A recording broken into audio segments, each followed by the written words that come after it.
c'est vrai que la montée des eaux, je pense que c'est une réalité, même si elle est minime, et puisque nous, les études qu'on connaît, c'est 3 mm par an. Donc 3 mm par an sur l'île de Sein, ça nous donne quand même une certaine de marge, d'autant plus qu'on est sur une plaque tectonique et l'île monte de 2 mm par an.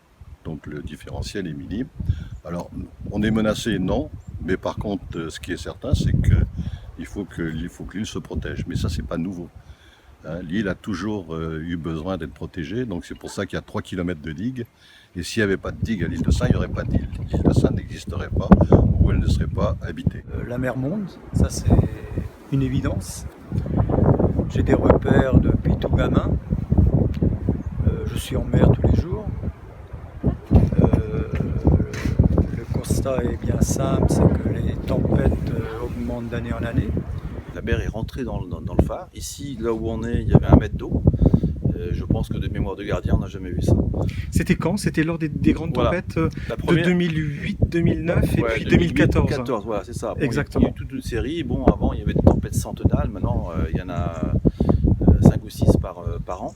En réalité, on connaît le niveau de montée des eaux dans la dernière période, donc de l'ordre de 3 mm par an, qui dans le cas de l'île de Sein pourrait être compensé partiellement par un problème d'élévation de plaques, bon, avec une certaine incertitude que l'on ne connaît pas. Mais le point qui est important, c'est que si effectivement rien ne se fait au niveau des émissions de gaz à effet de serre, en particulier du fameux CO2, mais pas seulement, il est inévitable que le niveau de la mer continue à s'élever. Pour 3 raisons. La première, c'est la dilatation des eaux. Une eau qui est chaude prend du volume par rapport à une eau froide. La deuxième, c'est effectivement la fonte des glaciers terrestres, ce qui est déjà en route. Et aussi, c'est un élément nouveau, dans lequel je ne croyais pas il y a 10 ans, c'est la fonte des glaciers, des calottes polaires, en particulier pour nous ici, du Groenland. On a la mer, avec les marées, les courants. On a le vent, à la pointe de Bretagne, qui est très reconnu. On a le soleil, aujourd'hui, vous pouvez le constater. On a un microclimat ici. Donc on a tout pour réussir le renouvelable. Et à l'île de Sein, les projets existent depuis 30 ans. Et ils n'ont jamais abouti. Voilà. Bon, et le mix, c'est le solaire, c'est le vent et c'est le courant. Voilà. On n'a rien inventé et c'est pas. Et ça sera un mix forcément.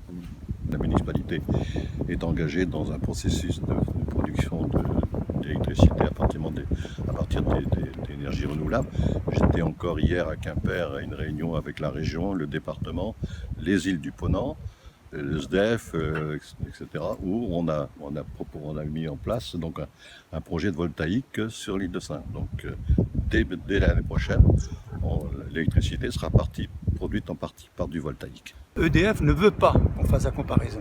Ils ont rejeté un amendement qu'on a déposé pendant la loi sur la transition énergétique pour que les îles de moins de 2000 habitants puissent avoir leur réseau. Et évidemment, EDF ne veut pas changer la donne. On est la seule commune de France équipée à 100% en LED. On va être suivi parce que hier aussi, on a les îles l'île de Bas, l'île de Molène et l'île d'Ouessant. Donc on prévoit donc du LED l'année prochaine. Donc voilà, les 4 îles seront équipées en LED. Nous, sur l'île de Sein, on consomme trop de gaz à effet de serre. Nous, ce qu'on propose, c'est un projet alternatif, 100% renouvelable.